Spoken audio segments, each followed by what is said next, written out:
Fisherman's Post. More fish, more often. It's never been easier to get on the water with Academy Sports and Outdoors. Stop by your local Academy store or online at academy.com today and shop great gear from fishing's top brands like Luz, Zebco, Abu Garcia, Shimano, and more. Hello, everyone, and welcome once again to the Fisherman's Post Saltwater Podcast series. This episode is titled Spring Yellowfins off Hatteras, and I'm going to be talking to good friend Captain Jeremy Hicks of Calypso Sportfishing out of Hatteras. And we're going to be talking, it's going to be a pretty straightforward conversation. You want to know the when, you want to know the where, and you want to know the tactics, and Jeremy's going to share that information with us. And he's going to present this information so that you don't just target with a sport fisher, but if you're inclined to bring that outboard Hatteras way, you're going to be able to follow this information and have a good shot at the spring yellowfins off Hatteras. My name is Gary Hurley of Fisherman's Post. Fisherman's Post has been serving the saltwater fishing community of North Carolina since 2003. We've been bringing you fishing reports, fishing information, fishing tournaments, fishing schools, and now the latest and greatest chapter, the Fisherman's Post Saltwater Podcast series. And it is in this Saltwater Podcast series that we reach out to our captain and guide friends from up and down the North Carolina coast and ask them to share with us their insights on how to catch more fish more often, with the hope that the information gets you excited, it gets you confidence so that you will grab your family and friends and spend more time on the water more often. I'm joined in this endeavor in this latest podcast episode with my podcast partner, Billy Thorpe of Co-Pilot Studios. Co-Pilot Studios is a podcast studio with podcast services for hire. I got all that out in a breath. Billy, here we are again, another episode. Gary, good to see you, man. Another episode in the books. It's good. Yeah, man. We're going to have Jeremy back. He's been on the podcast before. And, he's a regular at the the Fisherman's Post Saltwater Fishing Schools. Man, so not only is he dialed in, but he likes to communicate. He's a great ambassador. It's going to be a fun conversation. It's good, man. And speaking of fishing schools, we had one person leave us a review on our on the Apple version of our podcast, where it's at. It says, Fish Post has been a great go-to for years for info, tournaments, schools, etc. Great new podcast, and look forward to more. Thank you. No, thank you, Stick213. Thank you. Yeah, man. So, yeah, man, it's good to be part of the community and being... collaborating and getting people information, help them catch more fish more often. And face value, we are reading those comments out loud because we want more comments. Because, no way we're doing that for any other reason. We just want. Well, I mean, it's not the only reason, but we like the feedback. My point being, we like comments, we like feedback. Love it, yeah, and honest feedback too. If something's terrible, tell us it's terrible. We'll fix it. Yeah, man. Or we'll just say, you don't know what good and terrible is. We'll keep moving. Anyway, speaking of keep moving, I better keep moving to the people who make this podcast possible, which is our sponsors, Marine Warehouse Center. Get a quick word from them. We'll be right back.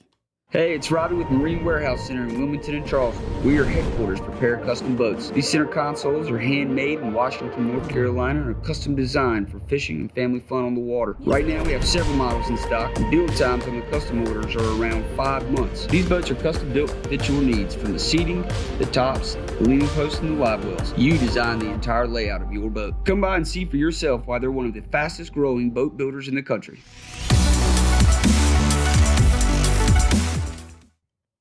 There you go, Gary. Go get you a custom boat. I'm in, man.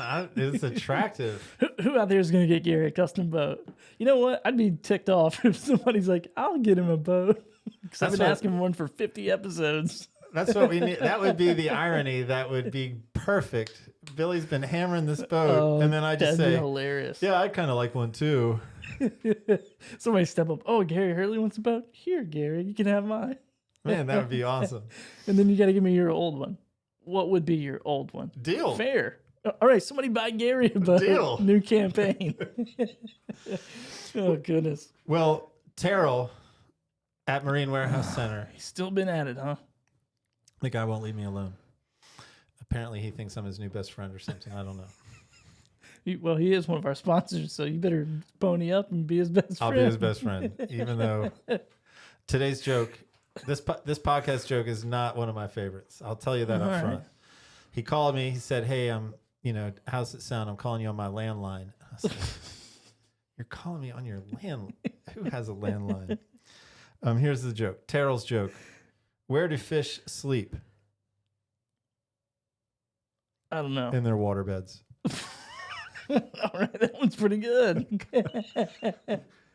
Oh my I often think we're on the same. I think we're gelling here as podcast hosts, and then you like the jokes that I think are terrible. Yeah, you know what?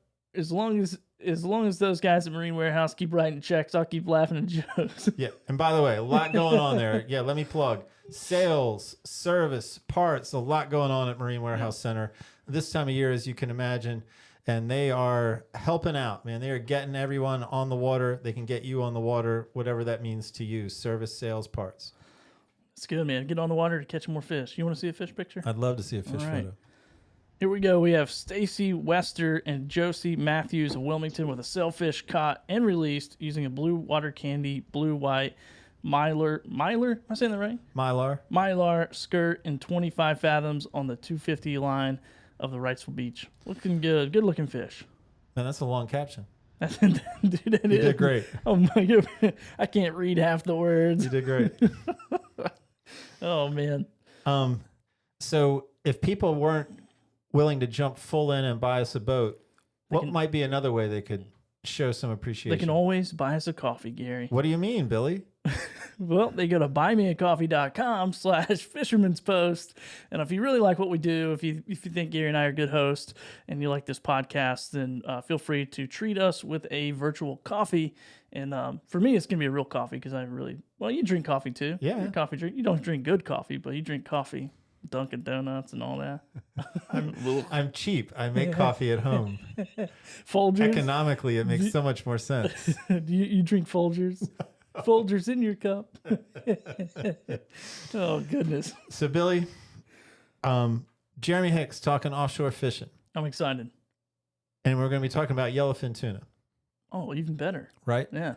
I need you to pay attention because I'm coming at you for Billy's best takeaway at the end of this episode. I'm ready. All right, but right now I'd like to introduce our talent tonight, our guest speaker, Captain Jeremy Hicks of Calypso Sportfishing out of Hatteras. We're talking about spring yellowfins, and he's got a lot of knowledge to share. Hatteras enjoyed a nice yellowfin. I think this is what he's going to tell us. Enjoyed a nice yellowfin bite last year. It's not always that way, but last year was good, and so it's fresh on the brain. They're excited about this year. And let's welcome Captain Jeremy Hicks, Calypso Sportfishing, to the show. Good to see you, Jeremy. Hello, Gary. Man, talking to an old friend. This is quite a gig. I just talked to an old friend about fishing. Man, this is fantastic. Well, absolutely. Jeremy, you are fluent in the ways of the podcast. I didn't even prep you on this, but there's always two questions to begin. The first question you can predict since you've been in that spot before. Why should we listen to what you have to say about a yellowfin? Well, we've been fortunate. Here in Hatteras, we only have to run, 20 to 30 miles to the Gulf Stream, so we have a lot more opportunity to fish the Gulf Stream. And the years I was mating, and some of the years since I've been a captain, we have had, yellowfin in our waters. So it's been good. It's been fun. We've been very thankful for that. And again, fortunately, when I was mating, we had a lot better yellowfin success than what we've had in the last 7 or 8 years. But last year proved to be, a game changer for us, and we're hoping that those yellowfins come up on this side of the Gulf Stream this year so we can have a charge at them too. All right, we'll ride on. Well, question number 2, and as is tradition, is a non-fishing related question, my attempt at some levity. Jeremy Hicks, you are one of my favorite Hicks. You might be my favorite Hicks, but you are at least one of my favorite Hicks. And I want to know, what is your favorite Hick from the Beverly Hillbillies? I'm going to give you multiple choice. Would it be Uncle Jed, Granny Jethro, or Ellie Mae? Jethro. I mean, he's probably the classic Hick. He's probably more Hick than anyone else on that list. So that is an astute answer. I like it. All right, let's move in. As is, pretty much every conversation follows some form of when, where, and how. And I think our conversation will probably go that path. So when we're talking about spring yellowfins, let's start with a when. Like, when are we talking? Right now. And, I always tell people when they call me, Gary, they say, we want to target yellowfin. We want to target blackfin. We want to target bluefin. And I always tell them, I can tell you traditionally, this is when you need to be here. Then I will tell you that fish have fins and tails. And sometimes when I tell you that traditionally they will be here, they make me look like a fool. But springtime and fall, both are good times to try to target yellowfin tunas. And are we talking about a certain water temp? And like I'm saying, are we saying the month of April into May? I mean, help me out. And I know we're not talking that you can predict the future and we can bank on it, but historically, when the green water of the inshore green ocean water meets the blue, cobalt blue Gulf Stream water, it can go from 74, 75 all the way into 80, 81, and again sometimes they make you look like a fool, 83, 84 degrees when you'll see these tunas. But this time of year there tends to be a significant blue green water change, and it's a significant color, temperature, and if there's current and there's wind and they're fighting they're not fighting each other, then sometimes it can be a significant sea condition change as well. So where is it? I mean, again, and we're talking about off of Hatteras, and as you set me up to say in the sort of pre-show notes, that I think that some of these areas you're talking about you don't need a sport fisher to reach when you're fishing out of Hatteras, that this is certainly accessible if someone wants to drag the outboard out to Hatteras and launch. So give us some of the where that we're talking about. Well, luckily we have, some free tools at our disposal. And if you get a sea surface temperature chart, you should be able to gauge the night before or the morning of where that hard change is going to be. Sometimes that hard change, that blue-green temperature change, runs over structure. Sometimes it does not. But a lot of times that change is within 20 or 25 miles of Hatteras Inlet, very accessible by outboard, very accessible by sport fisher. And when you find that hard change, and I'm making motions with my hands. Okay. When you find that hard change, it gathers bait. And a lot of times it is between 20, 25, and 50 fathoms, which is where our break is, our good bottom. And when you find that blue-green change over top of that good bottom, out from below the 000 south of us, 35 miles in the 900s, all the way up to the point, which is over 40 miles from Hatteras Inlet. When you find that good water laying over the good bottom, this time of year you have a good chance of finding those yellowfins.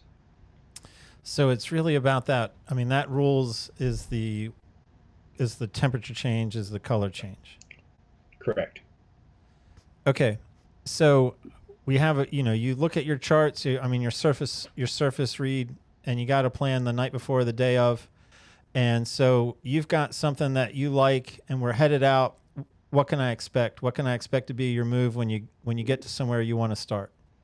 When we get to the water that I want to fish, if I'm tuna fishing, I'm generally going to fish on my boat 10 lines, maybe 12, because tuna fish school.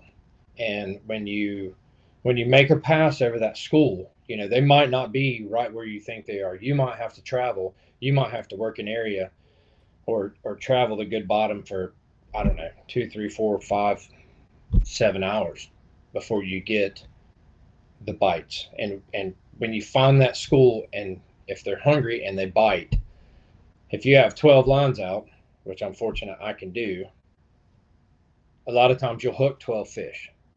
Can you catch 12 fish? Yes. A lot of times you end up catching, 8, 9, 10 at one time, because the tunas are not like mahi. They don't jump around. They don't twirl the lines together. They typically come up one at a time, single file fashion, get him up there, gaff him, put him in the box. So I tend to think that if I'm targeting yellowfins, I want to have as many lines in the water as possible that I can fish without tangling or, making a mess of it. Are you ever dragging? I mean, 12 seems impressive, outstanding number to me. Is there ever a scenario where you're dragging more than 12, or is 12 the max? Well, 12's not the max, Gary, but 12 is between myself and my mate, where I feel comfortable that we can fish without tangling baits, tangling lines. If there's grass around, I mean, there's a lot of factors. If there's scattered grass, it's going to be hard to fish all those lines because it's going to be hard to keep the baits clear. You want to keep grass off your baits. You want them swimming pretty. And if there's grass, it's going to be hard to do. So every time I get to where I want to fish, the scenario is different. Scattered grass, lightly scattered grass. Are there a bunch of albacores? Which, a lot of times if we see the false albacores, we like that because we know that there's a chance that the tunas might be under them or somewhere near them. Then there's times that we don't like false albacore because we catch 8 at a time and, they're not very good table fare. They tend to make better, dolphin bait sometimes. But, every time we pull up to the Gulf Stream, every time we get to where we want to fish, it's a different scenario. So if this podcast is to help someone who might drag an outboard up, and I'm just going to imagine that the general audience here, whether they're listening or watching, isn't thinking, yeah, that sounds like fun. I want to drag 12 lines. If we're going to lower that number down to, a more general audience of capability, I don't know, what do we pick? The number 8? Would you help us out? If I were to say, Jeremy, you get to put out 8 lines, tell me how that setup's going to look. What's the Jeremy 8-line spread look like when you're targeting yellowfins? So I would have, starting with the stern of the boat, and I'm gonna preface this to say that a lot of times we have a theory that a planer scares tunas. So on a typical day when I'm fishing, I have a planer rod. Has an inline planer that is down with a piece of 10 wire and usually something pink, crystalline pink. If I'm tuna fishing, I typically don't have that planer in the water. I want to have, 2 flatline baits, pretty ballyhoos, maybe a cedar plug on one, maybe a squid chain with a green machine. I like to have the ugly junk closer to the boat. But a lot of times I'll have like a naked split bill ballyhoo and a pink sea witch up close. And then super shorts, which it's kind of hard to fish, but I end up having 3 clips on each outrigger. So I can fish a super short, a short rigger, and a long rigger. But if I were on outboard, I would have 2 flat lines, pink sea witch, split bill naked ballyhoo. Then I would have maybe I wish I had some little squidlies that you can buy in the store. They're like 5 inches long. I'll make a chain out of those, and I'll have 4, 5, 6 in a row, and then on the end of that I'll have a ballyhoo with the same color sea witch as whatever squidlies I have. So if I have green squidlies, then I'll have a green and maybe white or green and crystal sea witch with a ballyhoo on the end of it. And I like those in my short riggers. I don't typically pull teasers for tuna because you do not want anything in the water that doesn't have a hook. And you're typically not targeting a fish that would come to your teaser. A yellowfin doesn't swim up behind your teaser like a marlin or a mahi and sit back there for a little bit and you have the opportunity to switch them off. Yellowfins attack straight up and down. They come up and they eat. So everything you have in the water, you want to hook in it. So I have those, and those kind of act like a teaser. And I might have a pitch bait in my cockpit to where if a billfish or a dolphin does pop up on that little squiddly chain with the ballyhoo, I can pick him off, or he'll eat it and get hooked. And then in my long riggers, I would have pretty swimming sea witches with, blue and white or blue and crystal or purple and crystal or something real pretty back there on fluorocarbon, swimming pretty. So that's 6 lines. Then I would fish a shotgun, which would be the furthest back, and it would be the absolute, in my opinion, prettiest bait that I would have in the water. Blue and crystal sea witch with a pretty swimming, medium ballyhoo, just as pretty as you want back there. And then forward of that, I would have a short shotgun, which would set between my short riggers and my long riggers and just kind of be in the middle. He just kind of plays a middle role in my spread. Now, sometimes when I set out and I don't see, or I don't automatically hook fish, and I'm in an area where I think they're at, but they might be, leader shy, I'm going to take that shotgun bait and I'm going to send it way back. And it doesn't scare me to put that thing half a spool back, maybe even, all my tuna reels have 600 yards of braid and 400 yards of monofilament on top of them, so we have 1,000 yards. And a lot of times, if I'm having to search, Gary, if I'm having to look for those yellowfins, I'll take that shotgun and put it way back to the point where on that 50 wide I can see the braid. Now, it may not be all the way down to the braid, but I can see that braid, and I've got that thing way back there. And I've also got, both my shotguns are on a clip. So if I was on an outboard, I would want to have some type of clip to that line with about, 15, 16 pounds of pressure on that release clip, to where if something did hit it, then I would know it. That clip would pop, and I could get to it and I could crank it. And if I felt like it was a billfish, I could crank him up. Or if I felt like it was a tuna, I might jig it. Every time, every situation is different. If I'm seeing tunas bull all behind my long riggers and my shotgun, I might jig that shotgun if I think there's a bait still there, and it kind of looks like a wounded bait fish, and sometimes they'll come and pile on it. But that would be my 8 bait spread, starting every day if I were on an outboard, or sometimes in the spring when we have dolphins and tunas and possibly a wahoo, that is typically my spread. I don't add the 10 lines and the 12 line, the 2 and 4 later, until I know that I'm driving over this school of tuna and they're hitting everything I have. So I have a question. Again, I'm still very much a student of this offshore game. So you said if the fish are being leader shy, that's when you'll drop that thing back there, maybe even half a spool. So is it dropping it back half a spool?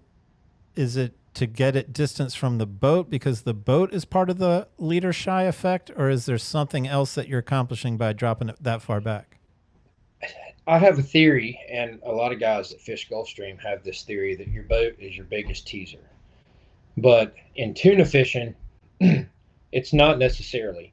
If the fish are around and it's clear water and there's a lot of bait and the bait is easily accessible by the tunas, sometimes when you take that shotgun bait and you send it way back there, and I mean way back there, 300-400 yards, that can anticipate, or I will anticipate that is going to get bit if there are tunas around.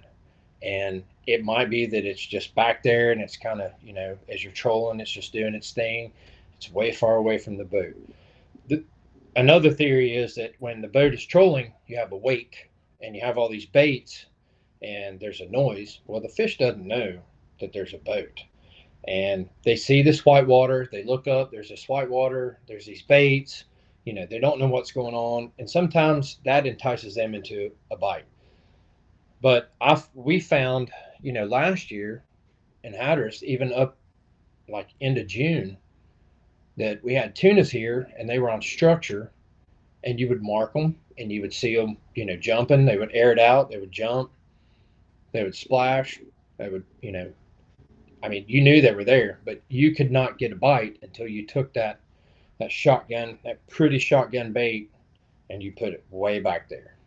And sometimes we say leader shy. I mean, if I'm targeting tunas, I got 80-pound fluoro, maybe 130-pound fluoro at most, and I'll have a super long 30 to 40 foot leader of that fluorocarbon on that pretty sea witch with that ballyhoo, and I'll have it way back. And sometimes you don't even get a bite then. Sometimes, Gary, you can go to the same structure, the same wreck, or wherever here, the Clark wreck. The rock pile's pretty famous. The southeast rocks, southeast of the tower, they're pretty popular to go for these tunas. And sometimes you go there and you'll mark them, and you won't even get a bite. And if we're trolling and we don't get those bites, we tend to go to other tactics, which popping, jigging, sending that shotgun bait way back, seeing if we can entice a bite. But I mean, some days they don't bite. But we're gonna try everything we can to try to get a bite out of them. Well, you kind of anticipated my next question, and that was, I wasn't even sure if this was a plausible question, but like, all right, we have everything out and things are looking good. There's so many variables. That's why I meant I'm not sure if this is a sensible question. But what are some of the tactics? I mean, I don't want to call them tricks. What are some of the tactics that you might do to change it up to try to generate a bite if you feel like you're doing everything right and it's just not happening? You got to try something different, I'm guessing, or do you just hold the line and hope it materializes? Well, we're fortunate here that we have a pretty big fleet and we all communicate. And, it might be that we know the tunas are there. We mark them, we see them, we know they're there. They're not biting. What do we do? We have a couple different tactics. One of the first ones that I would try would be a topwater popper. I'll cast it. If I'm trolling and out to my right, I see the yellowfins airing it out and busting and doing their thing, then I'm gonna have my mate go up to the bow, and I'm gonna point the bow of my boat to where he can cast that topwater popper into where we see all those splashes, and he's gonna work it, crank a little bit, work it, and a lot of times that thing will, entice a bite. If we see the fish and they're not on top, but we mark them on our bottom machine, and we know they're there. They're tunas, they're red blobs. We know it's tunas. We can drop a butterfly jig down, and we'll try to drop it just below the tunas or just to the bottom of the mark, and then jig it back up through the mark. A lot of times, if you go past the mark too far, you'll end up with false albacores or amberjacks. But that's a way to entice a bite.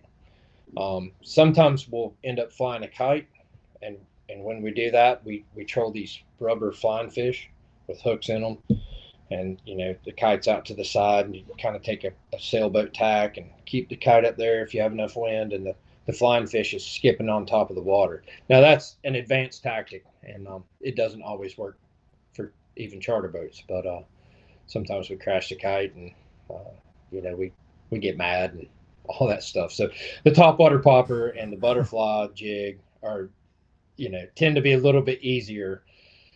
Myself, if I try to put that kite up and it's not enough wind, or I crash it 2 or 3 times, it's a $150 kite, and I crash it 2 or 3 times and I break a spar, and I'm upset then.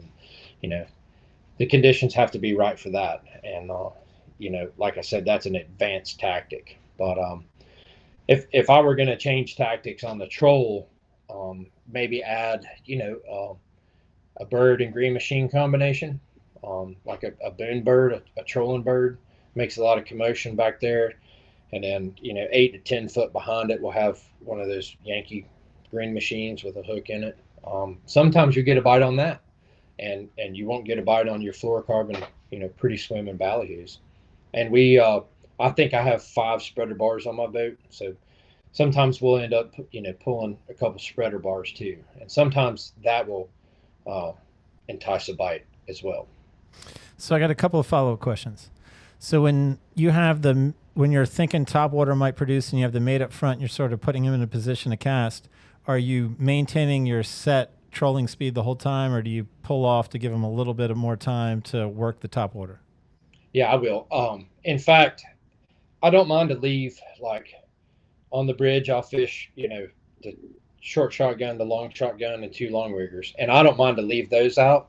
But a lot of times I'll have him clear his stuff, the flat lines and the short riggers. I'll have him clear those up because, we're casting that topwater popper with heavier braid, a heavier, casting rod, and a spinner that can handle it. And a lot of times, you put a lot of drag on that, and you can get, a 30-pound yellowfin, you can get him to the boat pretty quick. But what you don't want is the mate up front trying to cast and hook a fish, and then all his 4 or 5, 6 lines he has in the back, you don't want them back there dangling.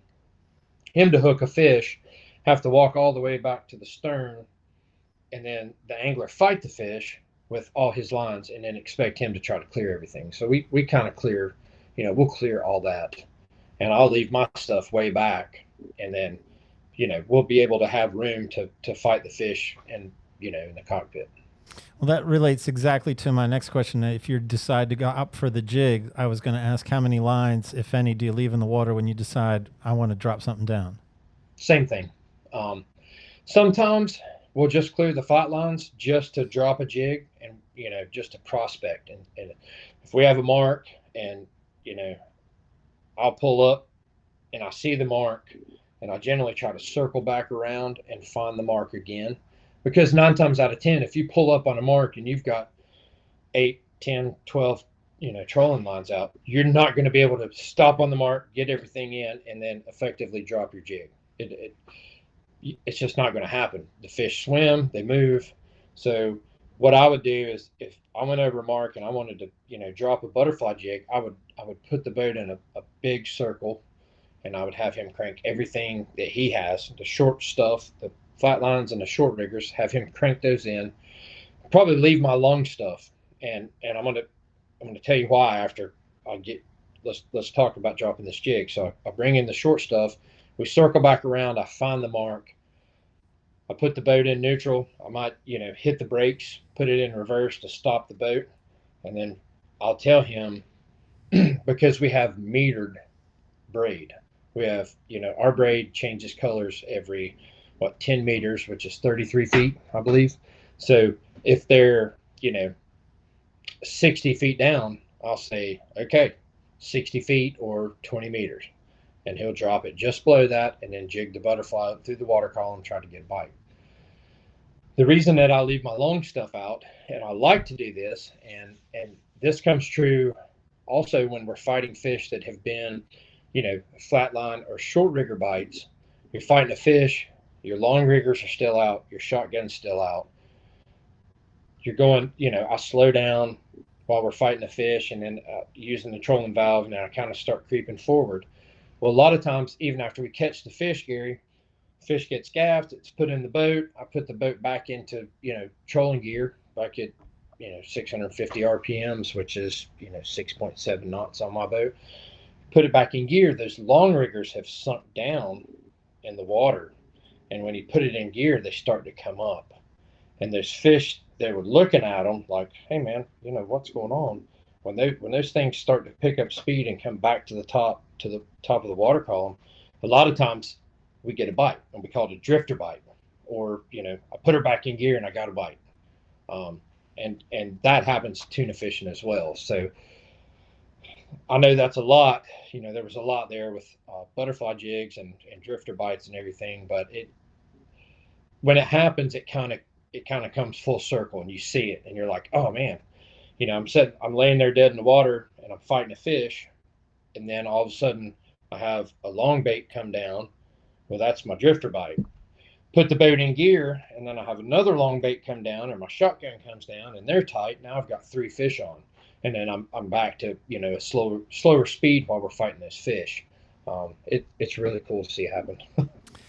And then I had one other question about the troll. So are you putting all your effort on the prettier side of the color change, or is it a parallel troll? Is it ever crossing? Is it ever the other side? Absolutely. And every time you get to that color change, Gary, it's a different ball game. Just like we said before, sometimes you get on the pretty blue water side, and you might mark fish, or you might see the fish, splashing and jumping in the green water. You don't know.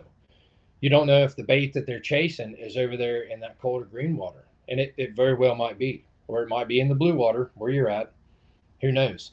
Every time you go there, it is a different story. Now, could you go there, 12 times and 10 times the tunas be on the blue water side? Absolutely. But tunas can be in the green water side as well. Okay.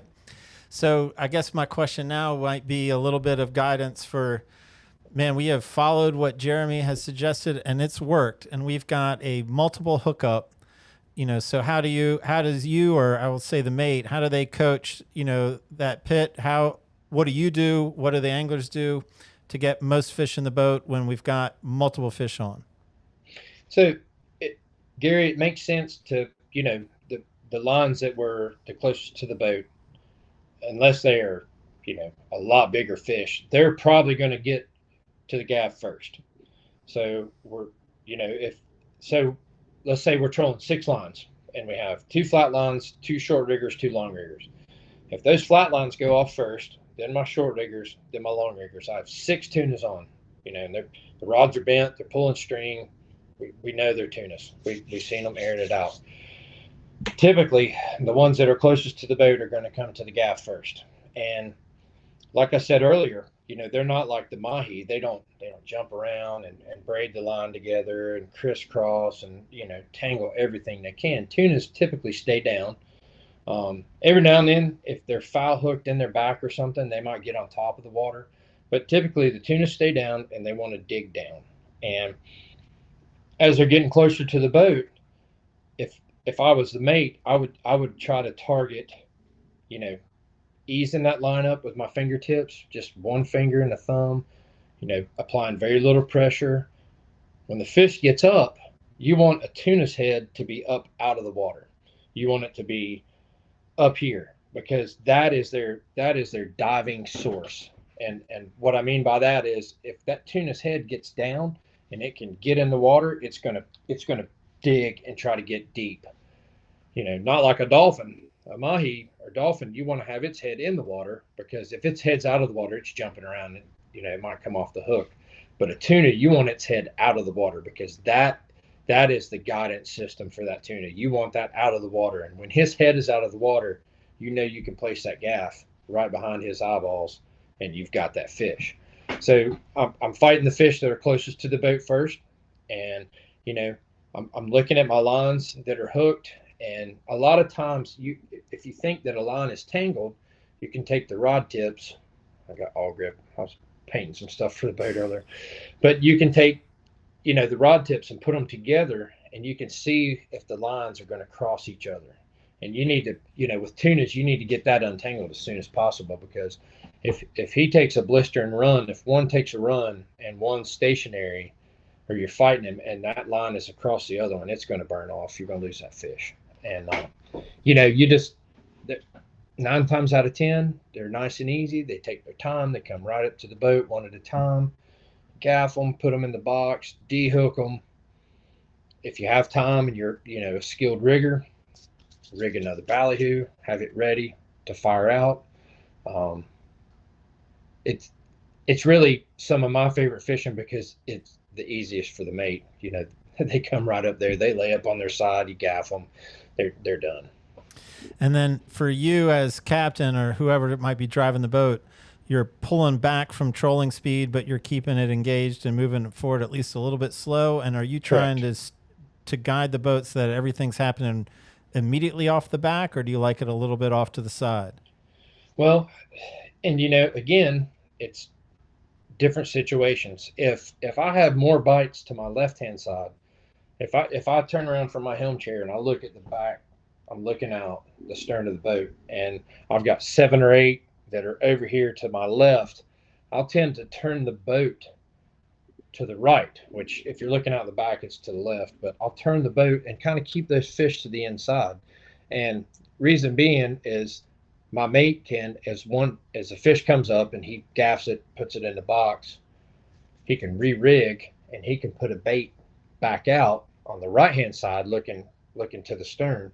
He can put it out to the right-hand side, and we keep the fish on the inside of a circle, we call it. And we just circle around to the right. The fish are down here. Everybody's fish is coming up one at a time. It tends to, well, 9 times out of 10, it tends to work really nice.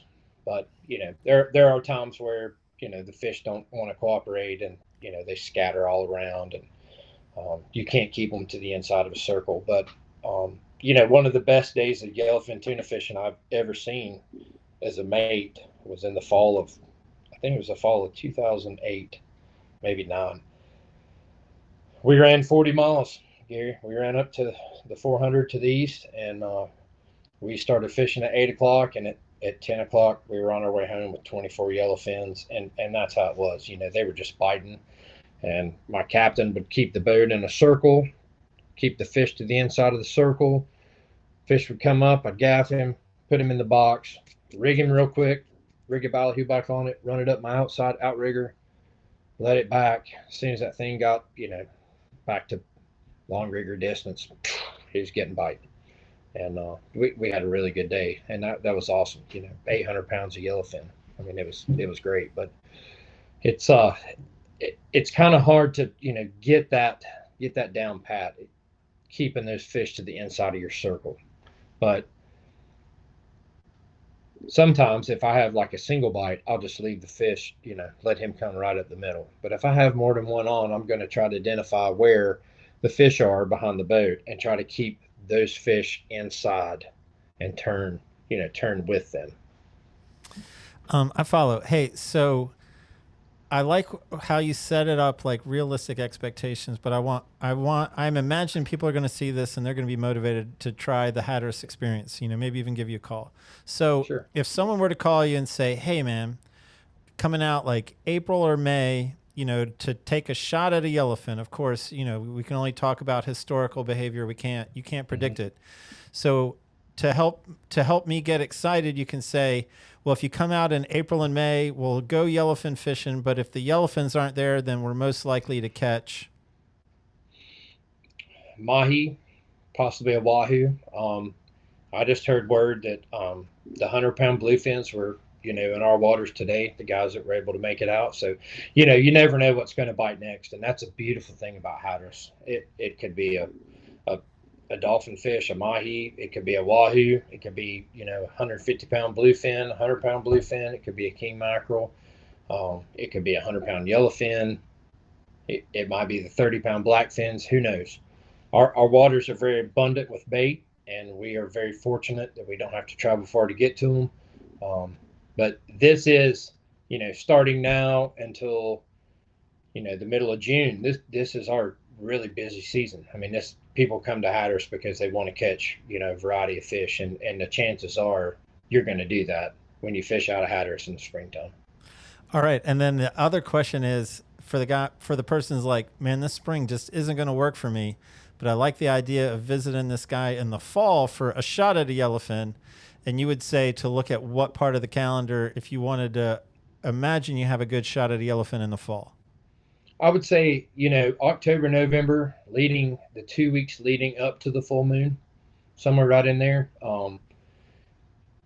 It seems like the fish tend to feed stronger leading up to the full moon, and the closer to the full moon you get, the better it is. And then once that full moon happens, then it, just kind of falls off. Now, they can make me look like a butthole and prove me wrong, but that tends to be the traditional history. Okay. So I think we're at the end, but I never leave without saying, Jeremy, anything I didn't set you up to say about yellowfin fishing? Anything else that comes to mind to close this spring yellowfin out of Hatteras chapter? Not really, Gary. I mean, you can catch those fish from an outboard. You can catch them from a sport fisher. We're again, like I said earlier, we're very fortunate to have the opportunity to fish a lot of days close to the Gulf Stream like we do. And, we don't have to run far, and we gain that knowledge over the years. So I have a lot of guys, and I'll say this, and some of them probably watch this because I met them at, Fisherman's Post fishing schools, and they still fish with me. But a lot of guys have outboards, and they still come with me once a year just to see, just to do, just to get their hands on, just to see how we do it, to target yellowfins, to target mahi, to target wahoo, the different pelagic species that we have. So, I'd come on aboard. If not, we're always around. I'm at the dock. I mean, people call me. There's no secrets in all this. We don't mind giving information. We don't mind saying, hey, I fished a rock pile today and I caught this, or I fished a 300 line and, I caught this. And, if you feel like you're the guy who wants to go do this on, your outboard, but you need that extra oomph, come fishing with me. I'll show you everything we do. Like I said, there's no secrets, but don't be scared to try to go catch a yellowfin. Man, I love it. I think it's sage advice. I often make that pitch, as you've heard at the fishing schools, and say, man, if you're making the investment in the boat, if you're making the investment in a school, it's really not a far jump at all just to spend the money to spend a day, half day on the water with inshore, offshore, nearshore guys. Man, I think that's a great way to close it, Jeremy. Man, always enjoy talking to you. Always enjoy catching up with you, man. Always. And looking forward to seeing you later in the year for our annual. Yes, sir. Absolutely. I look forward to it. Thank you. You too, Jeremy. Thanks, man. Gary, what a show, man. What a show. That was good. I mean, that's totally like out of my element completely, but I'm like, dude, it was awesome. A lot of good information. And it really is impressive, like, to be on Jeremy's boat. And, I've seen this on a couple boats, but I can certainly speak about Jeremy's boat.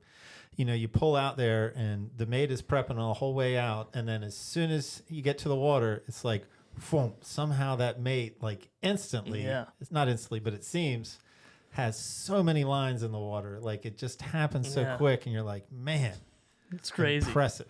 Yeah, I mean, it's pretty impressive. And I tell you, a couple things that kind of got my attention was, one, that kite with the flying fish. Never seen that before. Never even heard about it. So it gives me something to go research. And then also the assembly line circle is what I was thinking. I'm like, dude, this guy's got an assembly line. Like, that's what he's talking about. Just putting, I mean, he told the story about putting, I don't know how many hundreds of pounds of yellowfin in the box. But I'm like, that's a trip I want to go. Right? Right? Hey, honey, I know you said I couldn't go on that one trip next week. Can I go on this one? Good luck. Good luck. Let me know how that goes. Right? Yeah. Oh, man. It's work, honey. I promise. I have a fishing podcast. I got to go. That hasn't worked. I own a fishing newspaper. That doesn't work. Honey, I own a fishing newspaper. Do you have to go? I'm glad neither one of our wives listen or watch this podcast. Right? We're good. Oh, man. Speaking of people listening and watching, make sure you go support our sponsors, Marine Warehouse Center, Academy Sports, and Marine Warehouse. It's going to get you rigged up if you got that outboard that you want to take up to the Outer Banks, to Hatteras area. Make sure they take a look at it for you. Make sure everything's working. Yeah, man. Please visit Marine Warehouse Center. As we say, they want to be a part of the fishing and boating community. They will go the way to be an ally for you, as you mature as a boater, as you mature as a fisherman. Yeah. And go get Terrell to tell you some jokes. Yeah. Please. And then you call me. Yeah. I need a go-between. Yeah. I need a mediator for the joke. Oh, man. Well, Gary, great episode, man. And we'll see you in the next one. Next time. Fisherman's